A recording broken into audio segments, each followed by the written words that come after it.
ლოგიკა შენ დაწერე კიდევაც საბას ხვიტარიძის პროცესზე იყავი, არა მარტო ამ პროცესზე, დღეს ნიკა კაციას პროცესზეც იყავი, როგორც ვიცი. აი ძალიან საგულისხმო იყო, რომ ესე იგი ერთ ოჯახში უკვე მეორე პოლიტპატიმ არ იყავს, გიორგი ოკმელაშვილის მეუღლის ძმა დააკავეს ამჯერად. მეუღლე ხომ დაუპატიმრა სისტემამ, ახლა დღეს ძმა დააკავეს. რომ მოგვიყვე ადგილზე რა ხდებოდა, კიდევ ერთხელ რა აჩვენა ამ სისტემამ შენთვის დღეს იყო რამე სიახლე. მოგესალმებით, მივესალმებით თქვენს მაყურებელს. გილოცავთ ბრწყინვალე დღესასწაულს თქვენს და მთელ საქართველოს. პირველი რაც უნდა გვახსოვდეს, პრინციპში ახალი არაფერი არ მომხდარა, უბრალოდ მოქალაქეებმა უნდა გაიაზრონ ის, რომ სინამდვილეში სასამართლო სისტემის, სასამართლო ხელისუფლების, შინაგან საქმეთა სამინისტროს, პროკურატურის შიგნით ყველა პატარ-პატარა უწყების თუ დეპარტამენტის იქნება ეს მანდატური სამსახური, იქნება კრიმინალური პოლიციის რიგითი თანამშრომელი, გამომძიებელი საბას საქმის მთავარი გამომძიებელი, რომელმაც სხვათა შორის არაფერი იცოდა, არაფერი ახსოვდა და მის კომპეტენციაში თურმე სხვა არაფერი შედიოდა, რაც კითხვები დაისვა. სინამდვილეში ამ ყველა ამ რგოლის ერთმანეთზე აი ესე გადაჯაჭვა და ძალაუფლების ერთ ცენტრში მოქცევა და ამ ყველაფრის ცენტრალიზება და ერთი ადამიანის ხელში ამ ყველაფრის ესე ვთქვათ უზურპაცია საბოლოო ჯამში მიგვიყვანა იქამდე, რომ ამ ქვეყანაში სისტემის უსამართლო რკინის ხელი შეეხება ყველას და ჩვენ ამას უკვე ვხედავთ, ხო, ამ აქციებზე დააკავეს მე მახსოვს ქართული ოცნების ყოფილი მინისტრი და მისი შვილი. ხო, ანუ ადამიანები, რომლებიც ამ პოლიტიკური გუნდის მაღალჩინოსნები იყვნენ და მათ შორის რამდენიმე წელი ეკავათ მაღალი პოლიტიკური თანამდებობები. ხო, ანუ რო გვახსოვდეს, უბრალოდ ეს პროტესტი, ეს რეპრესიები არ არის მიმართული იმისკენ, რომ მხოლოდ პროტესტი ჩაახშონ და ასე შემდეგ. დაახლოებით ჩვენ გავდივართ იმ ზღვარს, რაც იყო რუსეთში, რაც იყო ბელორუსში, მსგავსი ტიპის რეჟიმებში, ყველაფერი არის ბჭყალებში იდეალურად და არ უნდა ისმოდეს არანაირი განსხვავებული აზრი და ამ განსხვავებულ აზრში გულისხმობთ იმას და პროტესტში, რომ ადამიანებს არ უნდა ჰქონდეთ პრობლემებზე თავისუფლად საუბრის საშუალება. პროტესტი ხო რა არის, რაც გაწუხებს, რასაც ეწინააღმდეგები, ამაზე ისაუბრო ხმამაღლა და ამისთვის გამოიყენა შენი კონსტიტუციური უფლება. სინამდვილეში ჩვენ მივიდივართ იქამდე, რომ ნებისმიერი ტიპის პროტესტი იქნება სოციალური, იქნება დაკავშირებული ანტისახელისუფლებო, ანტირეჟიმის, იქნება სასამართლოს წინააღმდეგ, არ აქვს მნიშვნელობა. აი მაგალითად იქნება თუ არა პროტესტი საწვავის ფასებზე და ჩვენ მსგავსიც გვახსოვს, იქაც იქნება დაკავებები, იმიტომ რომ მსგავსი ტიპის რეჟიმებში ყველაფერი უნდა იყოს იდეალურად.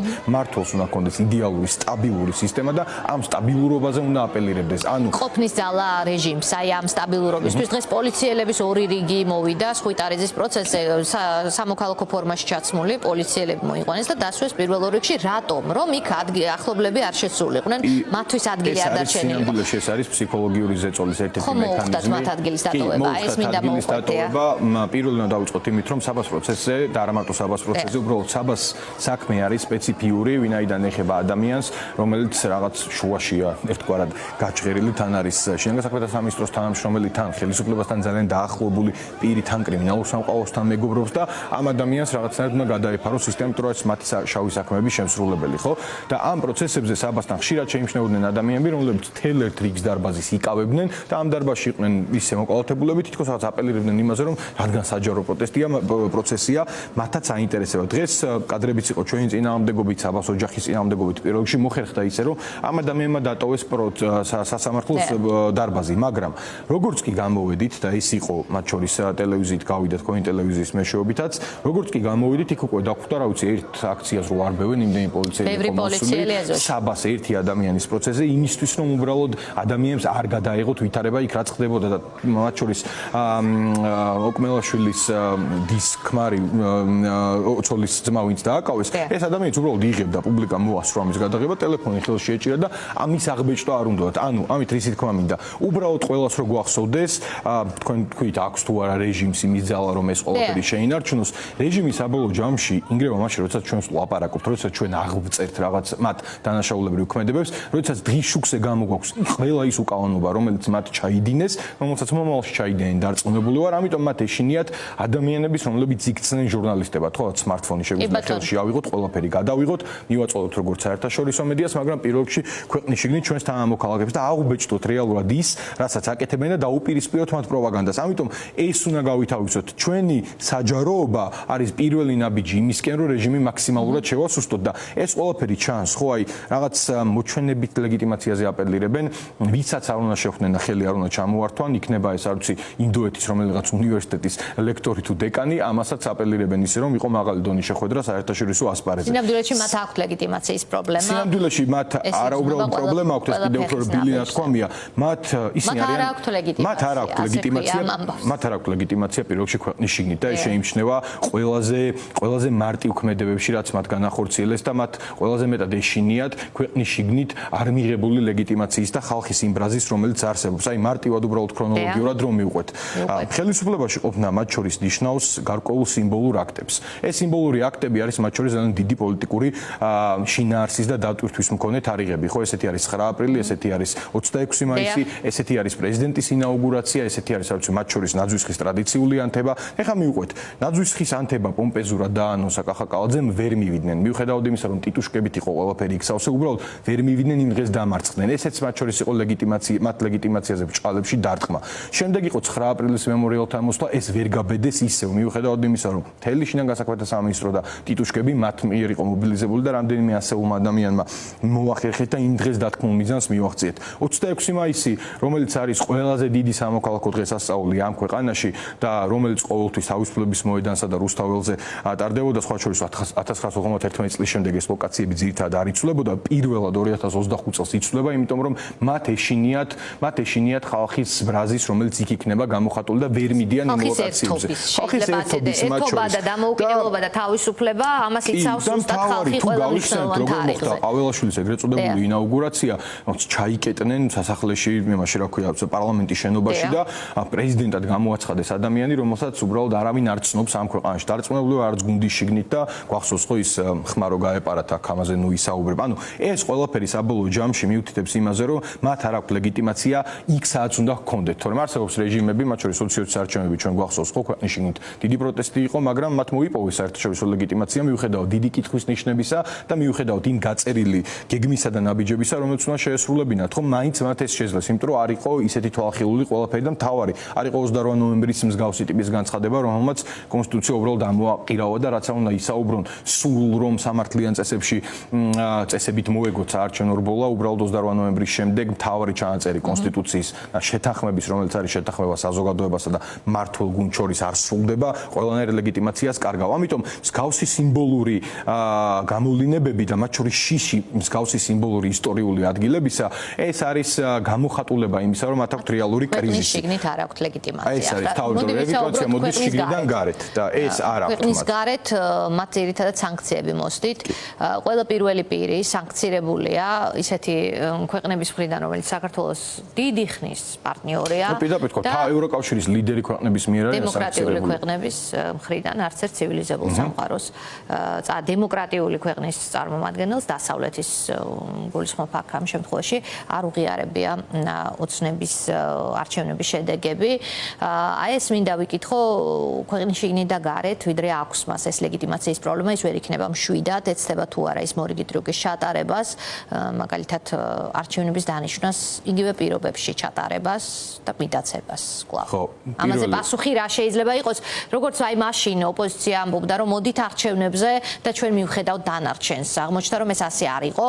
ამ შემთხვევაში რა გვაზღვევს ივანიშვილის გეგმის, ასე ვთქვათ, ტრიუკად ქცევისგან? პირველი უნდა დავიწყოთ იმით, რომ ზოგადად მსგავსი ტიპის რეჟიმებში რაღაცების პროგნოზირება ძალიან რთულია და არასწორია, იმიტომ რომ ამან შეიძლება კიდევ უფრო დიდ ფრუსტრაციამდე და ნიჰილიზმამდე მიგვიყვანოს, მაგრამ მეორე რა გვაზღვევს?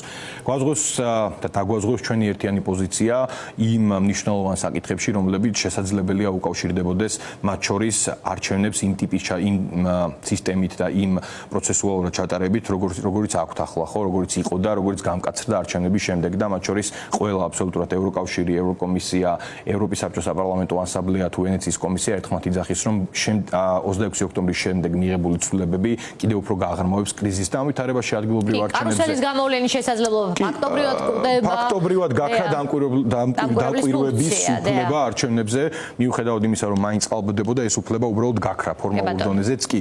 აქ თავარი რა არის? თავარი არის ის, რომ სამყარო რეაგირებს საბოლოო ჯამში იმაზე, რა განწყობაც არის ქვეყნის შიგნით. ეს სანქციების მათ შორის შორის გადმოძახილია იმ წინააღმდეგობის მოძრაობისა, რომელიც ჩვენს თანამოქალაქეებს 150 დღეზე მეტია უკვე აქვს და ჩვენც მათთან ერთად ვარ ჩართულები ამ პროცესში. ჩვენაც უნდა გვახსოვდეს, თქვენ ახსენეთ დამზღვევი მექანიზმი რა შეიძლება იყოს. ერთადერთი დამზღვევი მექანიზმი მსგავსი ტიპის მორიგი ნაბიჯისგან, რომელიც კიდევ უფრო მეტ კონსოლიდირებას მოახდენს ავტორიტარიზმის ამ ქვეყანაში, არის ის, რომ ჩვენ არ უნდა შევყვეთ პროცედურული დემოკრატიის რაღაც თამაშებში და არ უნდა მოიქცეთ ისე, როგორც მოიქცა რუსეთში ოპოზიციის გარკვეული ნაწილი 2012 წლის შემდეგ და გავიხსენებ მათ შორის კასპაროვის ძალიან საინტერესო ინტერვიუა, რომელმაც უკრაინაში პირველად ომის დაწყებამდე თქვა, რომ ჩადიოდა მათ შორის დასავლო პარტნიორებთან, ესაუბრებოდა მათ, აქტიურად ეუბნებოდა, რომ პუტინი, მისი მმართველობა და რიგი ინსტიტუტები უნდა დასანქციდნენ იმისთვის, რომ ეს დიქტატურის ჩაბეტონება არ მომხდარიყო და იმ წლებში მოხდა ამ ყველაფრის გამყარება და მაშინ იქ ოპოზიციის გარკვეულმა ნაწილმა უბრალოდ გამოამჟღავნა სულსწრაფობა და მას ხვდებოდა პასუხად ის, რომ თქვენთან ყველაფერი არც ისე ცუდად, ანუ ვითარების ნორმალიზებისკენ მიდიოდა ოპოზიციის მეორე ნაწილის მხრიდან წამოსული პასუხები, მათ შორის სანქციებთან დაკავშირებით. ამიტომ ვითარების ნორმალიზება არის მსგავსი ტიპის რეჟიმების მთავარი ამოცანა იმისთვის, რომ ანუ ივანიშვილმა ვერ უნდა იპოვოს პარტნიორი ოპოზიციის პარტნიორიც არა. პარტნიორიც არა, მან უნდა იპოვოს უბრალოდ ისეთი მისი გეგმის თამაშის მონაწილე. მან ვერ უნდა იპოვოს ისეთი მოთამაშე, რომელიც ძალიან მცირედი ხარისხით მაინც ქვეყნის გარეთ და ქვეყნის შიგნით ვინმე სათქმევინებს იმას, რომ ამ ქვეყანაში შესაძლებელი არსებობდეს რაღაც სხვა მექანიზმი, გარდა იმისა, რაც ახლა ჩვენ ხელის გულზე გვიდევს, რომ ეს რეჟიმი შეიცვალოს. რა მექანიზმი ასეთი პარლამენტში არ შევიდა ოპოზიციის არც ერთი ოპოზიციური პარტია, რომელმაც გაიმარჯვა ამ არჩევნებში, მოდის ადგილობრივი თვითმმართველობის არჩევნები, ეს იქნება ალბათ ტესტი, მორიგი?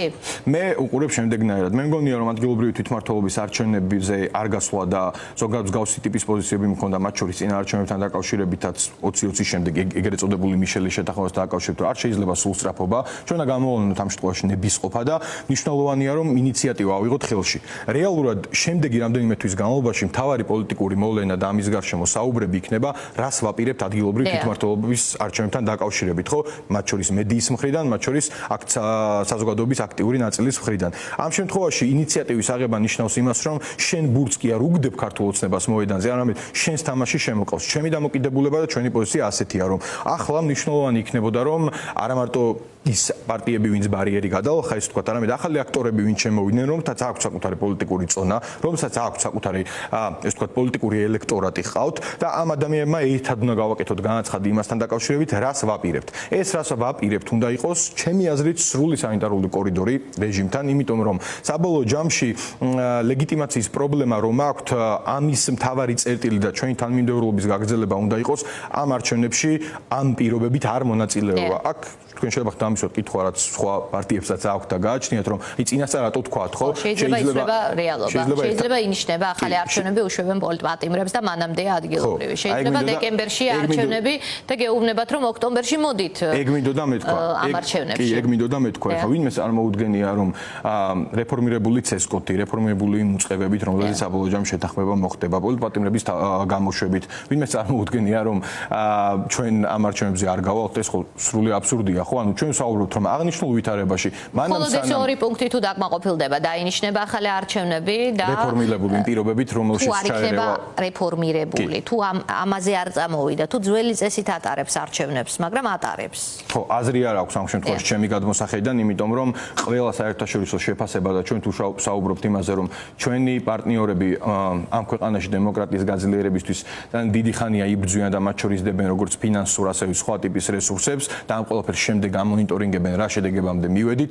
ისინი ყველა ერთხმად ამბობენ, რომ პირიქით 26 ოქტომბრის შემდეგ ყველაფერი გართულდა და გამკაცდა. მოდი შევეშვათ ცოტა ხანი საარჩევნო კოდექსს. ხო, ყველაფერი გამკაცრდა, როგორც სისხლის სამართლის მიმართულებით, ასევე ადმინისტრაციული მიმართულებით და 60 დღემდე ავიდა პატიმრობა, როდესაც რუსეთში და ბელორუსში არის 25-30 დღე. ამიტომ ამ ვითარებაში რეალური ერთადერთი გამოსავალი არის პირველი სრული ბოიკოტი რეჟიმს, იმიტომ რომ მათ ლეგიტიმაციის არარსებობა ძალიან ტკივად და მართლა ყველა კარზე დააკაკუნეს ევროსაბჭოს საპარლამენტო ასამბლეის დროს იმისთვის, რომ მინიმუმ ერთი ცვლილება მაინც გაიტანა და ეს ვერ გაიტანეს და მეორე, რაც შეიძლება აქტიური მუშაობა საგარეო ფრონტზე იმისთვის, რომ ჩვენ ეს სანქციების პოლიტიკა კიდევ უფრო გაიზარდოს და მესამე და მთავარი მე რაც გონი არის ის, რომ მაქსიმალური კომუნიკაცია მათ შორის აქტიურ მოქალაქეებთან და პროტესტის პასიურ მხარდაჭერებთან იმისთვის, რომ მათ გაიგონ, რომ თუ ვიზა ლიბერალიზაცია დგება საფრთხის ქვეშ, რეალურად რა შეიძლება დაკარგონ და ეს დაკარგვები არის კონკრეტულ სიკეთეებში გამოხატული.